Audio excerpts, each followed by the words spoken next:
वृंदावन के साधु और अयोध्या के साधु में एक जपता था राधा कृष्ण, एक जपता था सीताराम। दोनों में राधा कृष्ण और सीताराम लेकर के लड़ाई हो गई। अब चलिए इस प्रसंग को आगे बढ़ाते हैं और इसको ध्यान से सुनिएगा। कोई भी प्रसंग को ध्यान से सुनने की आवश्यकता होती है और आधे अधूरी नहीं सुनना चाहिए। तो चलिए प्रसंग को आगे बढ़ाते हैं। एक बार की बात है, वृंदावन का एक साधु अयोध्या के गलियों में राधे कृष्ण जप रहा था। अयोध्या का एक साधु वहाँ से गुजरा तो राधे कृष्ण सुनकर उस साधु को बोला, अरे जपना ही है तो सीताराम जपो, क्या उस टेढ़े का नाम जपते हो। वृंदावन का साधु भड़क कर बोला, जरा जवान संभाल कर बात करो, हमारी जवान पान खिलाती है तो लात भी खिलाती है। तुमने मेरे इष्ट देव को टेढ़ा कैसे बोला। अयोध्या वाला साधु बोला, इसमें गलत क्या है, तुम्हारे कन्हैया तो हैं ही टेढ़े, कुछ भी लिख कर देख लो उनका नाम टेढ़ा। कृष्ण लिखो टेढ़ा है, उनका धाम टेढ़ा, वृंदावन लिखो वह भी टेढ़ा है। वृंदावन वाला साधु बोला, चलो मान लिया, पर उनका काम भी टेढ़ा है और वो खुद भी टेढ़ा है, ये तुम कैसे कह सक रहे हो।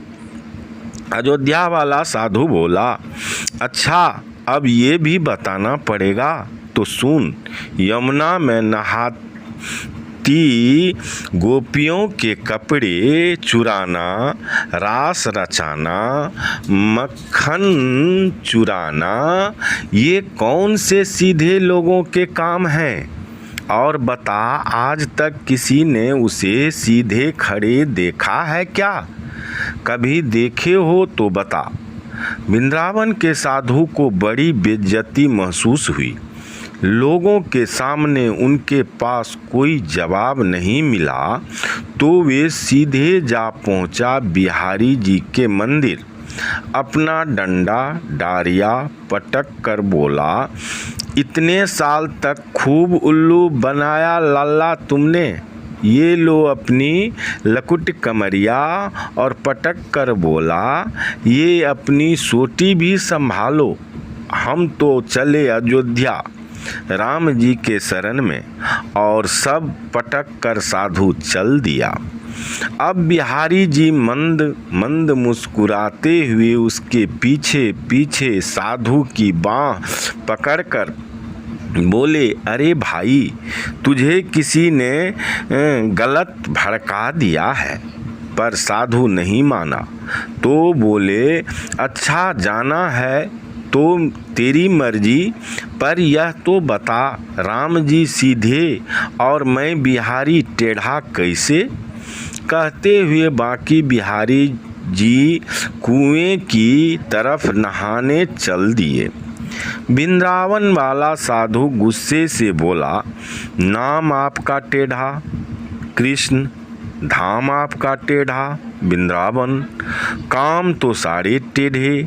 कभी किसी के कपड़े चुरा लिए, कभी गोपियों के वस्त्र चुरा लिए, और सीधे तुझे कभी किसी ने खड़े होते नहीं देखा। तेरा सीधा है क्या। अयोध्या वाले साधु से हुई सारी झै झै तू तू मैं और बेइज्जती की सारी भड़ास बांके बिहारी पर उतार दी। बिहारी जी मुस्कुराते रहे और चुपके से अपनी बाल्टी कुएं में गिरा दी। फिर साधु से बोले, अच्छा चले जाना, पर जरा हमारी मदद तो कर। साधु बोले, लो जी, अब तुम्हारी ऊपर से मदद भी करूं। बिहारी जी फिर से मुस्कुराए और बोले, छोटी सी तो मदद मांग रहा हूं कि तनिक एक सरिया ला दे तो मैं कुएं में डुबा बाल्टी निकाल लूं। साधु बाबा सरिया ला देता है और श्री कृष्ण सरिये से बाल्टी निकालने की कोशिश करने लगते हैं। साधु बोला, इतनी अक्ल नहीं है क्या।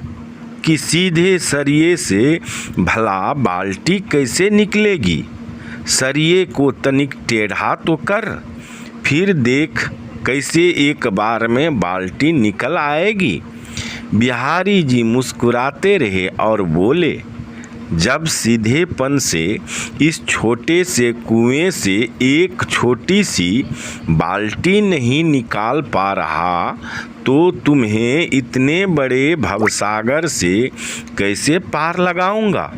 अरे आज का इंसान तो इतने गहरे पापों के भवसागर में डूब चुका है कि इससे निकाल पाना मेरे जैसे टेढ़े के ही बस की बात है।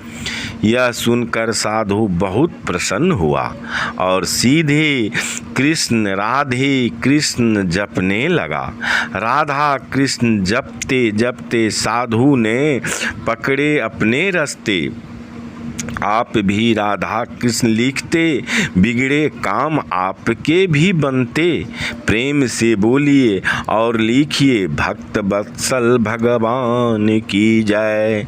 देखिए आपने नाराज भक्त के लिए भगवान भी कैसे दौड़ लगाते हैं।